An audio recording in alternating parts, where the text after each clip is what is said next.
and he has a PhD, baby. And he made sure to put it on here to let you know that he is certified in what he does. And I would say he did a pretty damn good job. And it says PhD because my man said, you're going to hear about this PhD that I got in period. Because any form of school, associates, certification, bachelor's, master's, especially a doctorate, or you're going to hear about it every chance that I get. You see that PhD, baby? That man got his PhD. Stop playing with that man. Okay, so I was trying to find a spot that was real cute, that gave nature, authentic, you know, all the vibes. It wasn't happening, so I gotta get my steps in anyway. So I figured my first episode for this book challenge, I'm gonna just get my steps in and I'm gonna talk to y'all at the same time. So that was the idea, to do a walking podcast video, but that's not what actually happened. What happened was I tried a few different spaces. I didn't like them. It just wasn't the right vibe. So I ended up where I normally am, in my car. All right, this is a hill. This is a hill. Hill is crazy to do a podcast episode. I'm burping. Turn off the camera. Do I like this angle?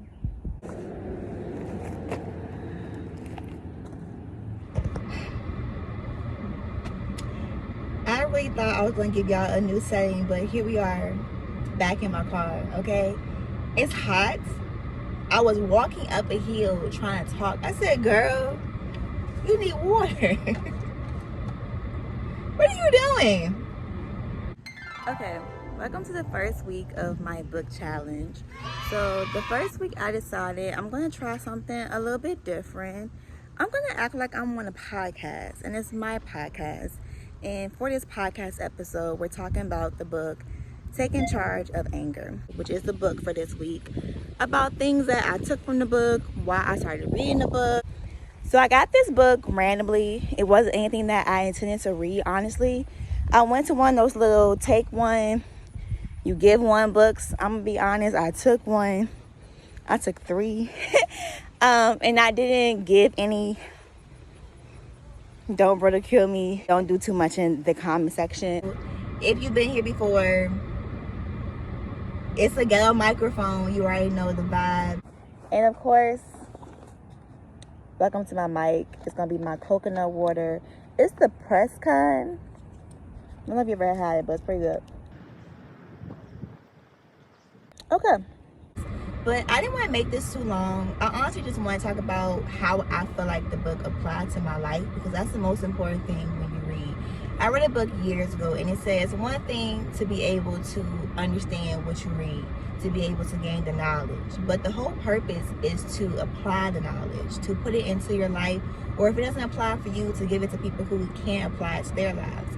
So I hope that whatever I say, well, I pray that whatever I say, it's really impactful for you, and it makes you want to read the book. I'm going to take the most important points that I feel like were in this book. So the book is broken down into 6 sections. I'll list them in a clip.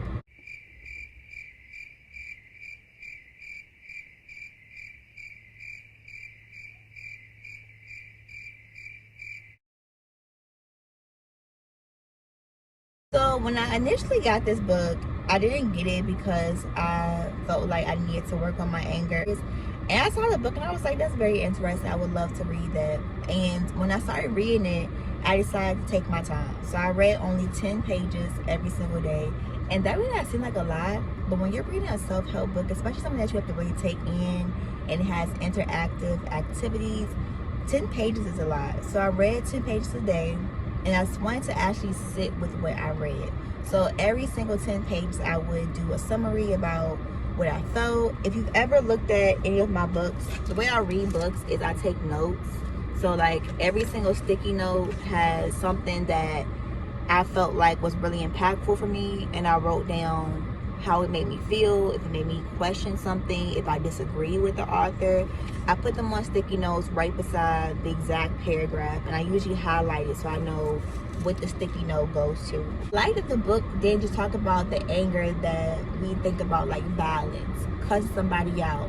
There's cold anger, and I realize I do that a lot. Cold anger can be the person who gives the silent treatment. In this generation, we block, okay? I'm angry, I don't want to talk to you. you can't get in contact with me. That anger can be very dangerous because not only is it passive, but sometimes it never gets to a solution because we're avoiding the issue. And because we're not actually cussing somebody out or yelling at them or doing things that show anger, we can kind of dismiss it and be like, oh, I'm not doing nothing. You know dang well you are giving that person the silent treatment. You know dang well you blocked them. Man, quit playing with me, man. No, for real, don't play like that. As far as this book, I do Instacart, and I've been doing Instacart for almost 4 years now. I never have issues with anybody in stores, ever. I may not like somebody's aura, I may not be in the best mood and not want to talk, but as far as like an employee, like I feel like messing with me, never. I read this book and God said, I'ma see if you really are applying what you read, because this employee had me messed up. And I'm saying that in such a nice, delicate way because the words I want to use, they're not YouTube friendly. And this book really had me recognize that anger, in any form of emotion that we have, but especially anger, it's all about self-awareness. So there's a part in the book where it talks about making a chart. So you analyze yourself when you get mad and you think about what was the first point where you recognize that you were no longer in a neutral state or whatever state you were prior, and you became getting enraged.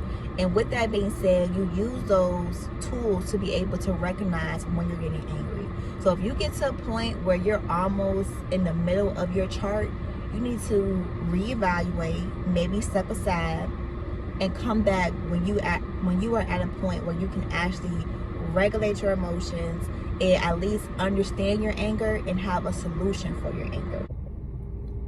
Okay, so this is a personal anger scale. This is one of 3 assessments that the book has.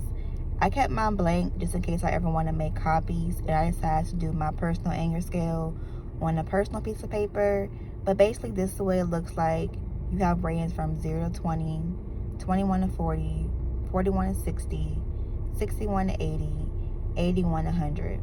Each time that you put another level of you getting angry, it should represent when you need to be mindful when to either step away, to either calm down, or to just walk away from the whole situation entirely and come back when you're at a point where you can actually be emotionally regulated. Also, another assessment that was in the book, this actually breaks down what happens during events. So each section illustrates what happened, what you can do better, and just being mindful of recognizing when you're angry so that way in the future you know what to look for. And I feel like the most important piece of this whole book to me that I still take with me even when I'm not angry is the question of, is what I'm looking for realistic? That was a very big point in the book. And the book, it talked about, okay, you're upset. That's okay. Your feelings are valid. But the expectation that you have, is it a realistic expectation? Let's think of a scenario. Let's say you're at a restaurant and they tell you that your order will be ready at 1:15. You get there at 1:20 and they tell you that they're backed up, they don't have a live cook, so the order won't be ready until 1:30. You're hungry. Actually, you're hangry. You're past hungry at this point. You want your food. You could act out. You could cuss the manager out, tell everybody and their mama that they got you messed up, and that may be how you really feel. But when it comes down to it, your food is not going to be ready till 1:30. And being a past server, please don't mess with the people that are making your food. You don't know what they're going to do. Your food is in their hands, baby. But back to the point, the realistic expectation is you have to wait. Maybe you don't want to wait, and that's okay. You're hungry. You're hangry. But what can you do in that time to make the time at least go by a little more smoothly? Can you read? Maybe you need to catch up on emails. Maybe you have to call your mom and you feel like, for these 10 minutes, I can't do anything, so let me just actually sit with what I can actually expect. Let me actually do what I can do. And I feel like the book all around asks that question. Is it realistic? And even if why you are upset for a valid reason, what is the solution that you can do in that moment or in the future to make this better? So for me, giving the example prior, when I had that moment with the person in the store, I decided that moving forward, whenever I'm in that store, I will not go to that person's section. So if they're in the checkout line for aisle 8, Shelby's going to aisle 7. And that's okay, because we have to recognize what the problem is, what makes us angry. Is there anything that I can change about it? And if I can, what can I do moving forward? And if I can't, how can I manage my emotions and do things to put myself in a predicament where I don't act out? So while this review is very short and the book has so many more details that I think are very important to highlight, I really want to really put those two out there because those were the most impactful for me. Just realizing that it's really about awareness. Everything in life is about awareness. And then once you have the awareness, you have to really ask yourself, what is the long-term solution? Not the short term, what can make me feel good in this moment, but what can I do that future me will be proud of? What can I do that in the long run isn't going to hinder my relationship with either myself, with somebody else, with an environment? What can I do to express my emotions in the most healthiest way and also be able to navigate how to make this a better situation in the future? And the last thing I'm going to end with that I think was like whoosh, was like mind-blowing to me was allowing people to talk when they're angry. So for me and my friends, we have a group chat and we send audios. And baby, if we can't do anything, we can do an audio. We can do 10 minutes, 15 minutes, 20 minutes. If we really had the time, we do 30, maybe an hour, okay? It's getting podcast episode for real when we do audios. But a lot of times when you're mad, you just need to get it out. You need to vent. You need to let it go.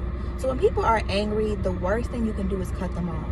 Let them get it out. Because a lot of times, the anger is not always because of what's going on, but it's because it's been building up and it needs to come out.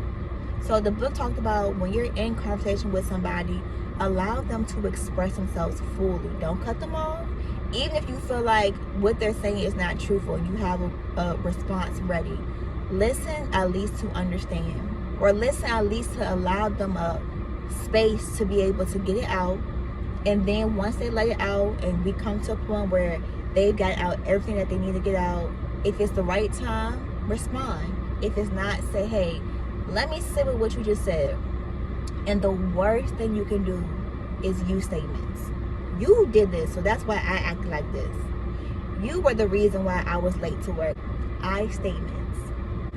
I have this belief that if I didn't voice my frustration in a way where I sounded frustrated, then it wasn't coming off across that it really bothered me. But I can still express how I feel in a way where I'm not putting somebody down, blaming them by using you statements, but I'm actually acknowledging what I felt.